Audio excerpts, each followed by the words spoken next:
रिसोर्सों पर कब्जा किया है, हमारे हकूक़ पे कब्जा किया है, हमारे बच्चों के मुस्तकबिल पे कब्जा किया है। किन लोगों ने हमारे साथ ये जुल्म व ज़्यादती की है? किन लोगों ने इस मुल्क को रूल किया है? 75 सालों से कौन लोग इस मुल्क में हुक्मरान रहे हैं? क्या मजाक बनाया हुआ है लोगों के साथ तुम लोगों ने? झूठी शक्ल बनाकर और फरेब के साथ लोगों को धोखा तुम नहीं दे सकते।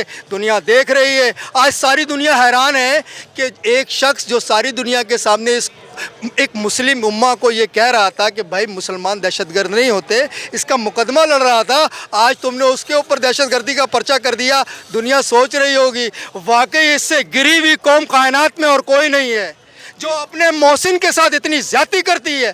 इमरान खान का कसूर क्या आप बताएं?